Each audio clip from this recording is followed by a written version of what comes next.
Joining us right now, talking about the latest happening down in Austin, where things are heating up. It's Patrick Svitek of the Texas Tribune. Patrick, good morning. How are you? Good morning. I'm busy. I bet. Let's talk about what's going on this week. It's been an interesting week. It all started off with the bathroom bill, and everyone knows that it's gone from the Senate. Now it's going to eventually make its way to the House.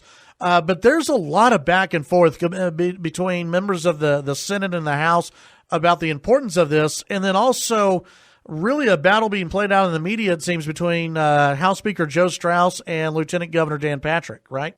Yeah, I mean, there's definitely been a lot of back and forth on this. As you pointed out earlier this week, the Senate passed the so-called bathroom bill by a vote of 21-10.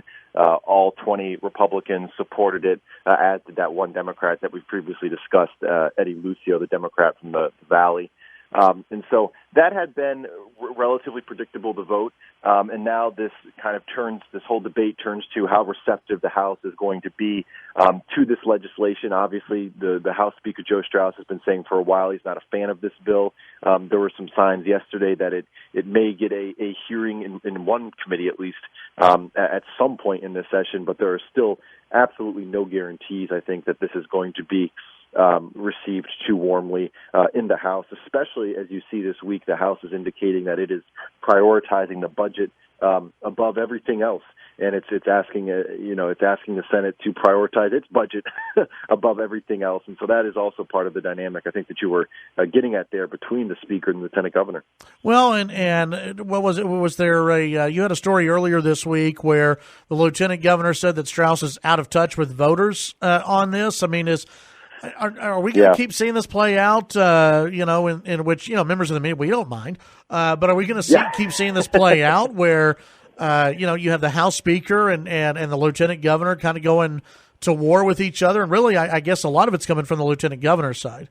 Yeah, I mean, Lieutenant Governor, for weeks now has been mass frustration with the House's inaction on some of some of his priority items, the bathroom bill being chief among them. And on the radio this week, Dan Patrick, Lieutenant Governor, said the House Speaker is out of touch with the voters for not being on board with this legislation.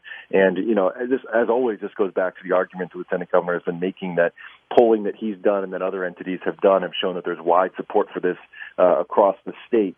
The irony on this issue, as on other kind of hot-button issues this session, is that Dan Patrick, the Lieutenant Governor, and the House Speaker, Joe Straus, they kind of respond to different constituencies. Obviously, Lieutenant Governor is elected statewide, and he's responsible for presiding over the Senate. And then you have the House Speaker, who's actually only elected by this district in the San Antonio area, and he's obviously responsible for representing the voices of all the House members.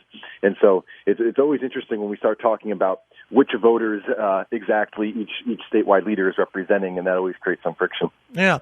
Do you get any sense that House members are, I don't know if annoyed is the right word, but getting tired of, almost a lecture from the Senate and from the Lieutenant Governor? It just seems like with some folks that I've spoken to, they're wanting to punch back a little bit towards the Senate and say, hey, you're not the only conservatives out there.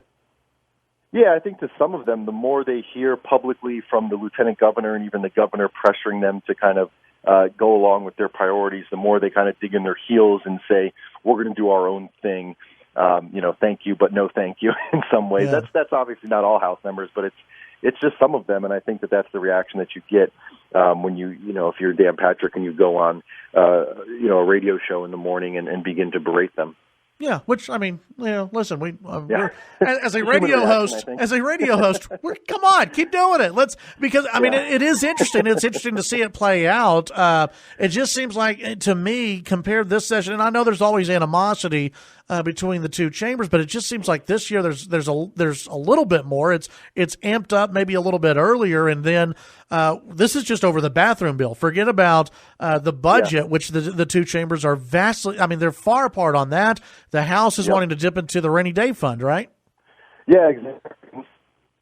House's chief budget writer proposed dipping even further into the rainy day fund than he had initially proposed, and that's certain to create even more tension with conservatives in the House and also just the Senate writ large. So there's plenty more tension where that comes from, I think. Yeah. Where are we, or where are the two chambers on sanctuary cities? What's the latest there?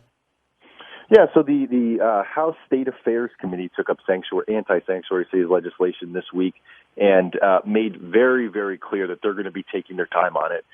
If you recall, this was a proposal that kind of zoomed out of the Senate, as did many of Dan Patrick's priorities in the early days. But now you have it in the House, and they're saying we're going to make changes to it, and we're going to take our time. And this also comes after the House Speaker, Joe Strauss, said in an interview that he's going to prioritize the budget ahead of the rest of Governor Abbott's emergency items, which that list does include sanctuary cities.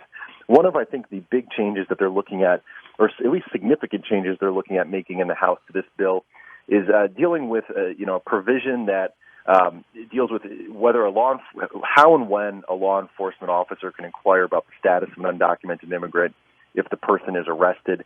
I think in the view of the folks in the House, the Senate version is a little too broad and can lead to some potential problems there. And so that, I think, is going to be one of the provisions the House is going to zoom in on. But in any case, they're making no secret that they're going to be slowing this down and taking a little more time on it than the Senate did. Is the hope that we're going to get through the budget, get the budget done, and everything else is going to run out of time, and that the governor won't call an emergency session to bring everybody back together?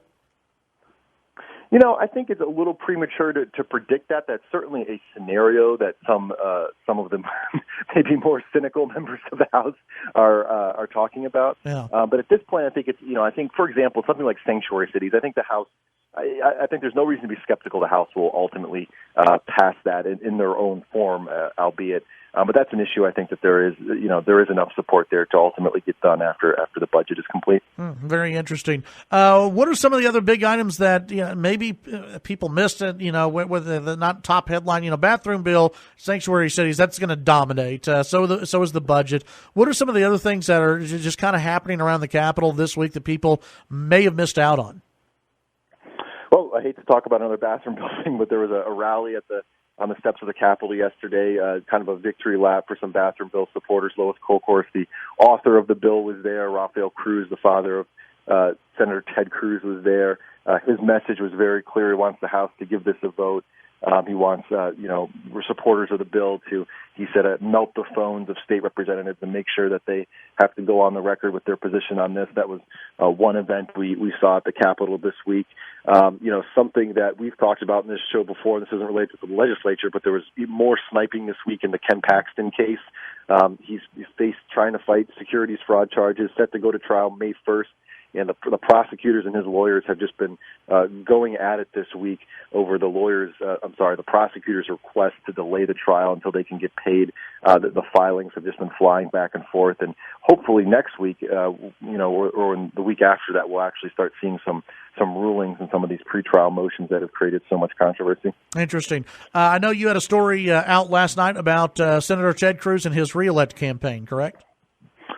Yeah, so just this month, Brian English, who is the Iowa State Director for Cruz's presidential campaign, joined Cruz's 2018 Senate re-election campaign. He moved down to Houston, where the re-election campaign is likely to be based, and he's kind of one of the first major additions to the re-election team. I think the Cruz people are still waiting to see a little bit what the field is going to look like in 2018 before they start making any other major hires, but he's definitely kind of the first major figure in the door, and he's, I think, starting to get things set up here in Austin and Houston. He's been spotted at the Capitol with Rafael Cruz over the past several weeks, and so definitely kind of just a staffing development to keep an eye on, with the caveat being that I think the Cruz people are waiting to see exactly what that field's going to look like. But before I let you go, just real quick on this, we had the bipartisan road trip this week, which I think a lot of us in the whether political media, talking heads, whatever, we all kind of watched that and thought it was kind of cool. That was going on with Will Hurd and Beto O'Rourke. Beto O'Rourke is at least rumored to be thinking about running against Senator Cruz. Do you think something like that raised his profile enough to where it pushes him even more towards running against Senator Cruz? Oh, I think so, absolutely. I mean, I'm sure that is a contrast that Democrats welcome the contrast of a quote-unquote bipartisan, the keyword being bipartisan, road trip versus the kind of unflinchingly conservative brand Cruz has built up over the years. I imagine that's a contrast they're happy to paint. I don't know how much progress Beto O'Rourke made in his case against Cruz with that road trip, but there's no doubt that it brought him and even Will Hurd more media attention, just public attention than the two of them have ever gotten before, and that's never a terrible thing in politics, I think. Yeah, for Will Hurd, I saw him on Fox News. There you go. He's got his profile raised a little bit. Hey, Patrick, what are you looking forward to next week in the state capitol? What's making news right now heading into next week? I think next week the thing to keep an eye on is going to be the budget. I mean, this week we saw a lot of saber rattling from both chambers about their respective budget proposals. You saw this week the governor continue to, through his office, speak out against the budget proposals, which zero out funding for his signature pre-K program. He is apparently, not pleased with that. I mean, it's one of his top priorities for the session. I imagine we'll hear more about that from him next week. Very good. Very good. Patrick, as always, appreciate your time, and we'll visit again later. Thanks a lot. All right. That's Patrick Svitek, Texas Tribune. You can log on to texastribune.org and find out some of the latest from Patrick and his colleagues.